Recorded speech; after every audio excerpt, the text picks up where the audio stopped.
The sound of cotton tape tearing was loud in the quiet locker room. Kalen sat on the edge of the steel bench, his heavy, scaled tail twitching in annoyance. He watched his second, a younger Vakari named Vorn, wrap the human's hands.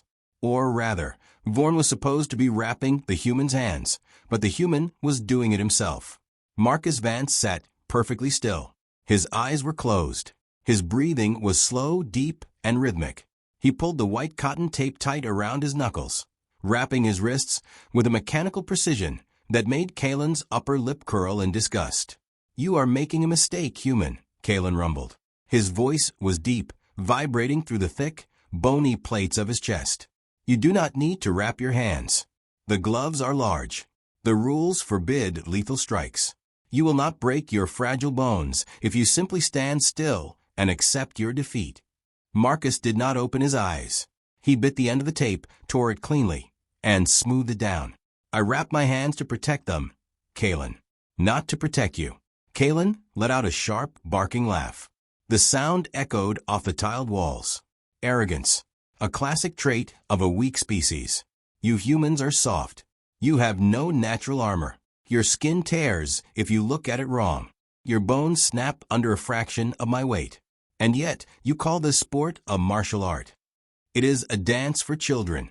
You pull your punches. You stop when a bell rings. You cry when you bleed. Marcus finally opened his eyes. They were a pale, cold blue. There was no anger in them. There was no fear. There was only a quiet, calculating emptiness that made Kalen's stomach tighten for a fraction of a second. "We don't pull our punches because we are weak, Kalen," Marcus said, his voice flat and even. "We pull them because if we didn't, we would kill you. And the promoters wouldn't pay us." Kalen stood up. He was 7 feet tall, covered in dark green, overlapping chitin plates. His muscles were dense, built for explosive, devastating power. In his culture, a fight lasted less than 30 seconds. You ambushed, you struck with maximum force, and the opponent died or surrendered. Prolonged combat was considered a failure of tactics. "We will see," Kalen said, flexing his massive, clawed hands. "When the bell rings, I will show you the difference between a sport and true combat. I will break your guard. I will break your ribs. And when you fall, you will realize that your sweet science is nothing but a lie." Marcus stood up. He was only 6 feet tall. Compared to Kalen, he looked thin. His skin was pale and unarmored. He wore simple black trunks and black boots. He picked up his mouthpiece, spit down on it, and pulled his hood over his head. "Let's go to work," Marcus mumbled through the rubber. The walk to the arena was a blur of noise and light. Aegis Prime, the neutral space station hosting the cultural exchange, had never seen anything like this.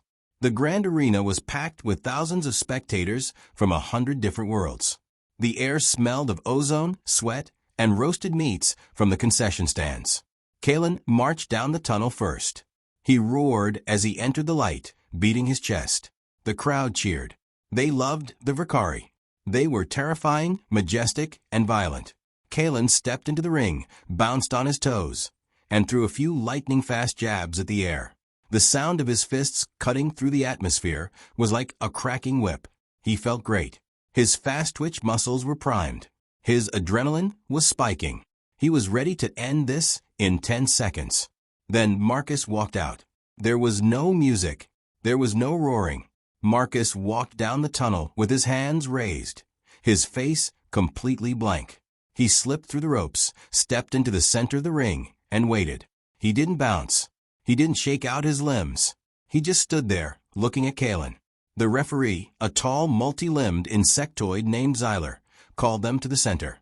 "You know the rules," Xyler clicked, his translator collar turning his native chirps into standard galactic basic. "No strikes to the back of the head. No strikes below the belt. No lethal intent. Heavy gloves are mandatory. Protect yourselves at all times. Touch gloves." Kalen reached out and tapped his massive leather glove against Marcus's much smaller one. The human's glove looked like a toy in Kalen's hand. "Touch gloves and come out fighting," Xyler ordered, stepping back. The bell rang, a sharp, electronic chime that echoed through the massive arena. Kalen moved instantly. He did not feel his way out. He did not test the distance. He closed the gap in a single, explosive stride. He threw a right cross aimed directly at the center of Marcus's face. It was a punch that could shatter a concrete block. It carried the full weight of his 250 pounds of armored muscle. Marcus slipped to the left. The punch missed by an inch. The wind of it ruffled the human's short hair. Kalen didn't pause. He immediately followed up with a left hook. Marcus pulled his head back, letting the glove sail harmlessly over his nose. Then Marcus stepped in and threw a short, stiff jab to Kalen's chest. Thwack. The sound was dull. The leather glove hit the thick chitin plate over Kalen's sternum. It didn't hurt. It didn't even move him. Kalen laughed and threw a devastating uppercut. Marcus blocked it with his forearm, but the force of the blow still lifted him slightly off his feet. He stumbled back 2 steps. The crowd roared. Kalen smiled, his sharp teeth gleaming under the arena lights. There it is, he thought. The human is fragile. One more solid hit and he will fold. Kalen pressed the attack. He threw a flurry of blows. Hooks, crosses, uppercuts. He was a blur of green scales and black leather. He was fighting at maximum speed, putting all his power into every strike. Marcus kept his hands high. He tucked his chin down behind his shoulders. He moved his head, slipping and weaving, absorbing the glancing blows on his forearms and shoulders. He was taking heavy hits. His head snapped back. His feet shuffled. But he stayed on his feet. The bell rang. Round 1 was over. Kalen turned and walked to his corner. He was breathing heavily, but he felt triumphant. He had dominated the first round. He had backed the human up. He had landed dozens of clean shots. Good, Vorn said, spraying a cooling mist over Kalen's face. He is slow. He is weak. Finish him in the next round. Aim for the jaw. His neck muscles are too thin to support his head if you hit it hard enough. Kalen nodded, spitting a mouthful of water into a bucket. He looked across the ring. Marcus was sitting on his stool. His trainer, an old human with a towel, was wiping the sweat from the human's face. Marcus looked battered. His nose was red. There was a small cut above his left eye. But Marcus wasn't gasping for air. He wasn't shaking. He was just sitting there, staring at the floor, breathing slowly through his nose. Kalen frowned.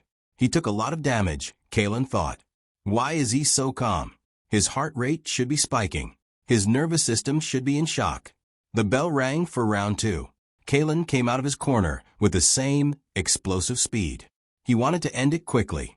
He threw a massive 1-2 combination. Marcus didn't just block this time. He parried the first punch, stepped inside Kalen's guard, and threw a left hook to the body. The glove sank into the softer, unarmored scales just below Kalen's ribcage. Kalen grunted. It wasn't a painful blow, but it was annoying. It felt like someone had pressed a blunt stick into his side. He swatted at Marcus, but the human was already pivoting away, circling to the left. Stand still and fight. Kalen roared, chasing him. Marcus kept moving. He didn't run away. He just circled, keeping his distance, throwing quick, snapping jabs. Pop, pop, pop. The jabs hit Kalen's face guard. They didn't hurt, but they were annoying. They blocked his vision. They kept him off balance. Kalen got frustrated. He planted his feet and threw a massive overhand right. Marcus ducked under it. As he came up, he threw a short, brutal right hook to Kalen's jaw. The impact was sharp. Kalen's head snapped to the side. His vision blurred for a second. A dull ache radiated through his jaw joint. The crowd gasped. Kalen blinked, shaking his head to clear the cobwebs. He looked at Marcus. The human hadn't retreated. He was already throwing another combination. Jab, cross, left hook to the body. Kalen blocked the first 2, but the body shot dug in deep. Thud. Kalen coughed. His diaphragm spasmed. He took a step back. What is happening? Kalen thought, panic fluttering in his chest. I am the apex predator. I am the strongest warrior in my sector. Why am I stepping back from this soft, unarmored creature? He forced himself forward, throwing wild, heavy punches. He needed to land one clean, devastating blow. He needed to knock the human's head off his shoulders. But Marcus was everywhere. He slipped a jab. He rolled under a hook. He stepped back just an inch to let an uppercut fall short. Every time Kalen missed, Marcus countered. Short, tight, perfectly timed punches. They weren't knockout blows, but they were landing. Again and again. On the jaw, on the cheekbones, on the ribs. The bell rang. Round 2 was over. Kalen walked back to his corner. His legs felt heavy. His breathing was ragged. He opened his mouth, trying to pull in air, but his chest felt tight. Vorn looked at him, his yellow eyes wide with concern. Commander, your core temperature is rising. Your scales are flushing. I'm fine, Kalen snapped, though his voice lacked its usual booming resonance. He is just lucky. He is moving too much. I need to corner him. Across the ring, Marcus was back on his stool. His trainer was applying a cold metal plate to the human's eye. Marcus was sweating. His face was wet, his chest heaving slightly. Kalen stared at the sweat. He is leaking, Kalen thought. His body is failing. He is overheating. In another round, his internal systems will shut down from the heat. But as Kalen watched, Marcus took a deep breath. The human wiped the sweat from his eyes. His breathing slowed down. The redness in his face faded slightly. He looked refreshed. The bell rang. Round 3. Kalen stepped out of his corner, and immediately, his legs felt like they were filled with wet sand. He threw a jab. It was slow. It lacked its usual snapping speed. Marcus easily leaned back, letting the punch fall short, and stepped in with a hard left hook to Kalen's ear. The blow rang through Kalen's skull. His knees buckled slightly. He stumbled backward, crashing into the ropes. Pain, sharp and blinding, flared in his jaw and his ribs. But worse than the pain was the burning in his muscles. His arms felt like they were filled with acid. His chest heaved as he tried to pull in air, but he couldn't get enough oxygen. His vision was tunneling, the edges going dark. Why can't I move? Kalen thought, terror finally breaking through his arrogance. My muscles are locked. I can't lift my arms. Marcus walked forward. He wasn't rushing. He wasn't explosive. He was just walking forward, step by step, cutting off the ring. He looked like a machine. He looked like a predator that had been walking for 1,000 miles and was only now beginning to hunt. Marcus threw a jab. Kalen tried to raise his guard, but his arms were too heavy. The glove hit his nose. Cartilage crunched. Blood sprayed onto the canvas. Marcus threw a right cross. It hit Kalen's cheek. The alien's head snapped back. Then Marcus stepped in close. He planted his left foot. He twisted his hips. He threw a short, devastating left hook directly into the soft cluster of nerve ganglia just below Kalen's floating ribs. The impact was perfectly placed. It bypassed the hard chitin armor and struck the vulnerable nervous system directly. Kalen's brain received a signal of absolute, overwhelming agony. His nervous system simply could not handle the input. His muscles instantly seized. His eyes rolled back in his head. The massive alien warrior collapsed. He hit the canvas, face first, his heavy body shaking the ring. He did not move. The referee rushed in, pushing Marcus back. Zyler began to count. 1, 2, 3. Kalen was conscious, but he was trapped inside his own body. He couldn't move his arms. He couldn't move his legs. He could only feel the burning acid in his muscles and the blinding pain in his face. He tried to push himself up, but his arms refused to obey. 4, 5, 6. Marcus was standing in the neutral corner. He wasn't celebrating. He wasn't yelling at the crowd. He was just watching, his chest rising and falling in a steady, calm rhythm. He looked down at Kalen with an expression that wasn't pity, but something worse. It was professional concern. 7, 8, 9, 10. The bell rang. The fight was over. Medics rushed into the ring. They rolled Kalen onto his back. A bright light shone in his eyes. "Commander Kalen, can you hear me?" a voice asked. It was the station's chief medical officer, a sleek, gray-skinned alien named Dr. Tail. Kalen tried to speak, but his jaw wouldn't move. He managed a weak gurgle. "His nervous system is in shock," Dr. Tail said to the medics. "His core temperature is dangerously high. His muscles are flooded with metabolic waste. Get him on the stretcher. We need to cool him down and flush his system immediately. Rough hands lifted Kalen onto a floating medical bed. The arena lights blurred as they rushed him down the tunnel. The roar of the crowd faded into a dull hum. Kalen's mind was spinning. He had been defeated.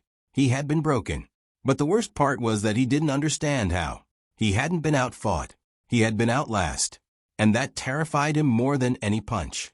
Kalen woke up in a white room. The light was soft, diffused, and painless. The air was cool and smelled of sterile chemicals.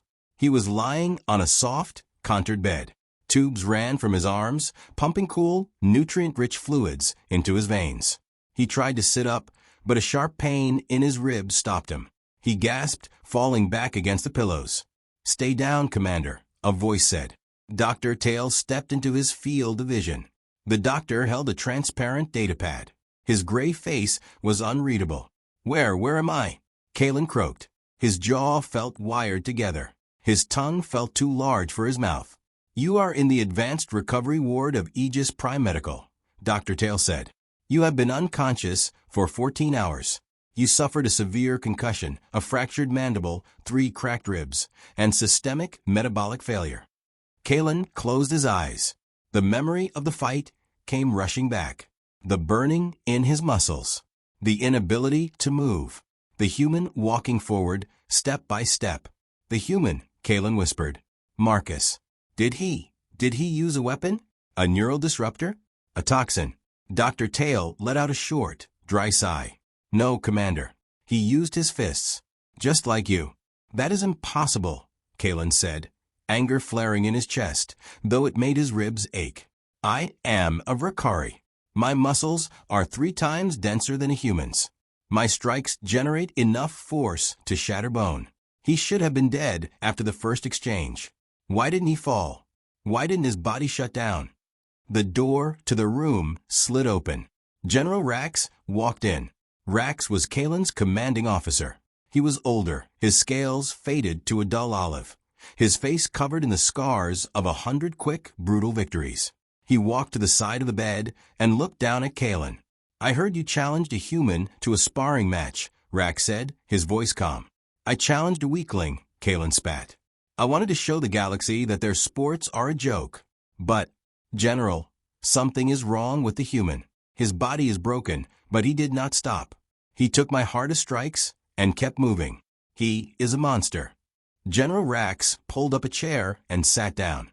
He didn't look angry. He looked thoughtful. "He is not a monster, Kalen. He is a human. And you have just learned the most important lesson about their species. You looked at them and saw soft skin, no armor, and blunt teeth. You saw a species that was physically inferior to the rest of the galaxy."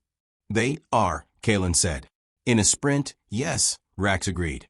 "In a single, explosive clash of strength, yes. A Vakari will always be faster. A Vakari will always hit harder in the first 10 seconds. But you forgot to ask what happens after the first 10 seconds. Rax tapped his datapad, and a holographic image of a human skeleton appeared in the air above the bed. "Look at their biology, Kalen. Look at how they are built. They do not have the fast-twitch muscle fibers we have. They cannot generate explosive power for more than a few seconds. But look at their slow-twitch fibers. Look at their cardiovascular system." The hologram shifted, showing the human heart and lungs. Their hearts are incredibly efficient. Their lungs can process oxygen at a rate that would kill most species. And look at their skin. The hologram zoomed in on the skin surface, showing millions of tiny pores. They have millions of cooling vents. When they exert themselves, they leak water, sweat. It evaporates and cools their core temperature. They do not overheat. They do not suffer metabolic failure from heat. Kalen stared at the glowing blue image. "They are built for endurance." "They are built for persistence," Rax corrected. "Millions of years ago, before they had weapons, before they had ships, humans hunted on their home world. They did not have the speed to catch their prey in a sprint. So they just walked after it. They tracked it for days. They did not stop. They did not sleep. They just kept walking, day and night, until the prey collapsed from exhaustion. Rax leaned forward, his dark eyes locking onto Kalen's. Humans are persistence hunters, Kalen. Their entire evolutionary history is based on their ability to absorb pain, regulate their temperature, and keep moving when every other creature in the galaxy would have stopped. When you hit Marcus in the first round, his body registered the pain, but his brain simply categorized it as information. It didn't shut down. It just adjusted. Kalen thought about the sweat on Marcus's face in the second round. He had thought the human was failing. He had thought the human was melting. The sweat, Kalen whispered. I thought he was overheating. He was just cooling his engine, Rax said. And the gloves. You mocked the gloves. You thought they were there to protect the opponent. Were they not? No, Rax said softly. Human hands are made of fragile, tiny bones. If Marcus hit you with his bare fists at full force, his hand would shatter. The gloves are wrapped tight, and the padding is thick to protect his hands, so he can hit you 1,000 times without breaking his own bones. Kalen lay in silence. The hum of the medical equipment filled the room. He thought about the fight. He thought about the sheer, terrifying reality of what he had faced. He hadn't been fighting a warrior. He had been fighting a biological machine designed by evolution to simply refuse to die. He had thrown his best, most lethal strikes, and the human had just absorbed them, cooled himself down, and kept coming. Why? Kalen asked, his voice barely a whisper. Why did he not kill me? If he is so dangerous, if he holds back, why did he stop? Because he is a professional, Rax said, standing up. And because humans, for all their terrifying endurance, have something we do not.